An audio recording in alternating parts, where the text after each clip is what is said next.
আসসালামু আলাইকুম।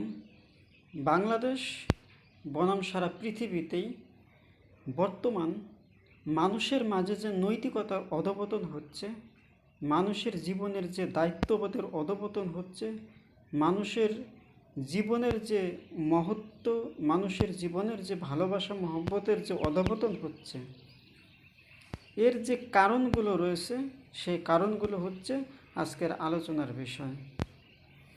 এবং বিশেষ করে এই ক্ষেত্রে সন্তান এবং পিতামাতা তাদের যে ভূমিকাটা, সন্তানের প্রতি পিতামাতার যে ভূমিকাটা, পিতামাতা সেটা কিভাবে পালন করবে সেই বিষয়টা আজ আলোচনা করব।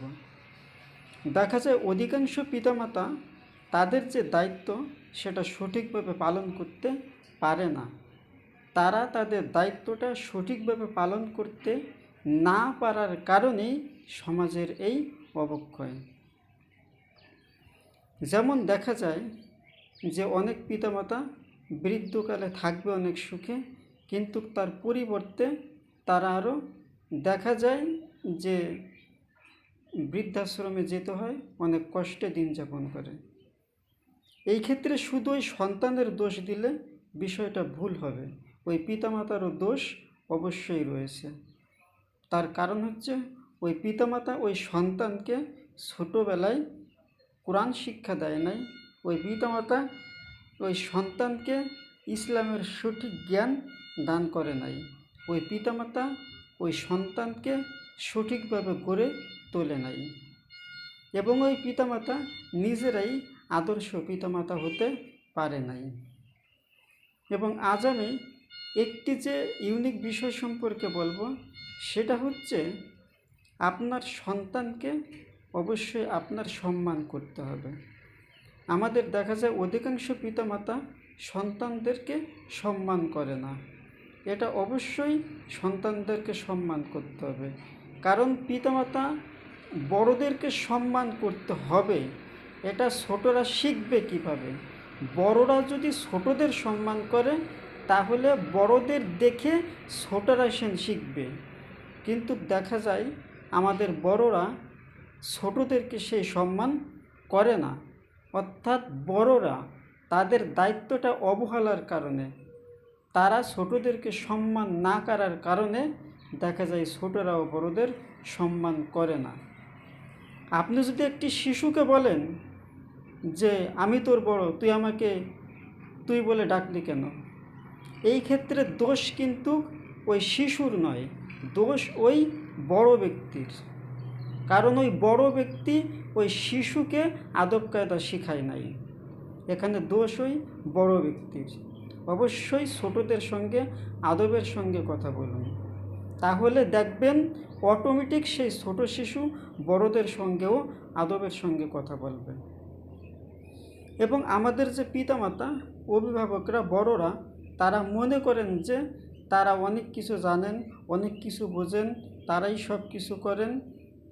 এই রকম বলা যাবে না, এই রকম কোনো পিতামাতার মনোভাব থাকা যাবে না। এখানে সন্তানকে তার স্বাধীনতা দিতে হবে, সন্তানকে তার মত প্রকাশের স্বাধীনতা দিতে হবে। দেখা যায় অনেক পিতামাতা সন্তানের সঙ্গে একটু কড়া মেজাজ, রূঢ় স্বভাবের থাকে, অর্থাৎ পিতামাতার এই রূঢ় স্বভাব, পিতামাতার এই খারাপ স্বভাব, পিতামাতার এই কঠোর স্বভাবের কারণে সন্তান খারাপ হয়ে যায়। দেখা যায় সন্তান তার মনের কথা পিতামাতাকে শেয়ার করবে, কিন্তু পিতামাতার এই কঠোর স্বভাবের কারণে, রূঢ় স্বভাবের কারণে সন্তান পিতামাতার কাছে সেই কথাটা শেয়ার করতে পারে না। আর যখন ওই সন্তান পিতামাতার সঙ্গে কথাটা শেয়ার করতে পারে না, তখন ওই সন্তানটা পিতামাতার থেকে আস্তে আস্তে পৃথক হয়ে যায়, তারা পিতামাতার থেকে আস্তে আস্তে দূরে সরে যায়। অর্থাৎ পিতামাতার প্রতি তাদের যে দায়িত্ববোধ, পিতামাতার প্রতি তাদের যে সম্মানবোধ, সেটা ধীরে ধীরে কমে যায়। তাই সন্তানের প্রতি পিতামাতার দায়িত্ব আগে পালন করতে হবে। কিন্তু আমাদের বড়রা মনে করেন যে আগে ছোটরা পিতামাতার দায়িত্ব পালন করবে, তাদের ধারণা সম্পূর্ণ ভুল। আগে বড়রা ছোটদের দায়িত্ব পালন করতে হবে, তাহলেই ছোটরা বড়দের দায়িত্ব পালন করতে শিখবে অটোমেটিকভাবে।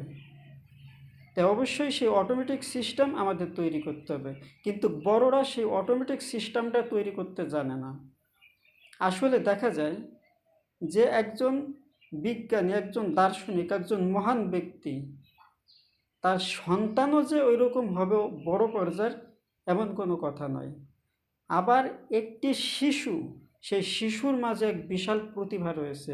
সেই শিশু আগামী প্রজন্মের প্রধানমন্ত্রী হবে, সেই শিশু আগামী প্রজন্মের রাষ্ট্রপতি হবে, সেই শিশু আগামী প্রজন্মের বিজ্ঞানী হবে, সেই শিশু আগামী প্রজন্মের দার্শনিক হবে, সেই শিশু আগামী প্রজন্মের এক মহান ব্যক্তি হবে।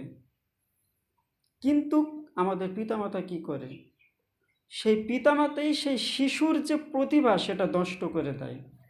আমি আল্লাহর কসম দিয়ে বলতে পারি, অধিকাংশ পিতামাতাই তার সন্তানের প্রতিভা নষ্ট করে দেয়। অধিকাংশ পিতামাতাই তার সন্তানের প্রতিভা নষ্ট করে দেয়। কিভাবে পিতামাতা সন্তানের প্রতিভা নষ্ট করে? দেখা যায় পিতামাতা একটি কথা বলল, কিন্তু সন্তান সেই কথাটা অন্য সিস্টেমে বলল। এখানে একটা মারিফত, যেটা শরিয়ত এবং মারুফত আমরা অনেকে জানি, তো সন্তানের যে কথাটা সেটা কিন্তু মারুফত লাইনের একটা উচ্চ পর্যায়ের লাইনের কথা, কিন্তু পিতামাতা সেটা সহজে বুঝতে পারে না। পিতামাতা সন্তানের সেই হাই লেভেলের কথাটা, উচ্চ পর্যায়ের কথাটা বুঝতে না পারার কারণে সন্তানকে ভুল বোঝে। অর্থাৎ পিতামাতাকেও গবেষণা করতে হবে, সন্তানের কথাকে উপেক্ষা করা যাবে না। সন্তানের কথাটাকে বিশ্লেষণ করতে হবে, গবেষণা করতে হবে, তার কথাটা পালন করার চেষ্টা করতে হবে। এবং আরও অনেক বিষয় রয়েছে। এবং পিতামাতা সন্তানকে কিভাবে আদর্শ সন্তান হিসেবে গড়ে তুলবে তার সংক্ষিপ্ত কিছু কথা বলি। যেমন 1 নম্বর পয়েন্ট হচ্ছে সন্তানের সুশিক্ষা দান করেন। 2 নম্বর পয়েন্ট হচ্ছে সন্তানকে সম্মান দেন।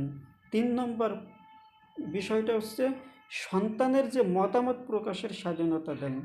4 নম্বর বিষয়টা হচ্ছে সন্তানের জ্ঞান, সন্তানের প্রতিভা বিকাশিত করেন। 5 নম্বর বিষয়টা হচ্ছে সন্তানের যে নীতি, সন্তানের যে আদর্শ, সেটা তার মতো করে গড়ে তোলার জন্য চেষ্টা করুন। তার কারণ হচ্ছে আপনার যেরকম স্বভাব সন্তানেরও যে ঠিক ওই রকম হবে এমন নয়। আমি প্রতিটা প্রায় আলোচনাতেই বলি, প্রত্যেকটা মানুষই স্বতন্ত্র। আপনার সঙ্গে আপনার সন্তানের 100% মিল থাকবে এমন কোনো কথা নয়, আলাদা থাকতেই পারে। আপনার চাইতে আপনার সন্তান 1000 গুণ শ্রেষ্ঠ অবশ্যই হতে পারে। আপনার চাইতে আপনার সন্তান 1000 গুণ শ্রেষ্ঠ অবশ্যই হতে পারে। তাই আপনি যদি আপনার সন্তানকে শ্রেষ্ঠ রূপে গড়ে তুলতে চান, আপনি যদি আপনার সন্তানকে শ্রেষ্ঠ রূপে গড়ে তুলতে চান, তাহলে অবশ্যই আপনার সন্তানকে সেই রূপ সম্মান দিতে হবে, সন্তানকে সেইভাবে গড়ে তুলতে হবে। আপনি যখন সন্তানকে সম্মান দেবেন তখন আপনি নিজেও সম্মান পাবেন, এটাই পরিষ্কার কথা। অধিকাংশ পিতামাতা সন্তানকে সম্মান করে না, সেই কারণে বৃদ্ধ বয়সে পিতামাতাও সন্তানের কাছে সম্মান পায় না। এটাই বাস্তব, এটাই চিরন্তন সত্য, এটাই অবশ্যই নীতি আদর্শের কথা, এটাই চিরন্তন মহাবাণী।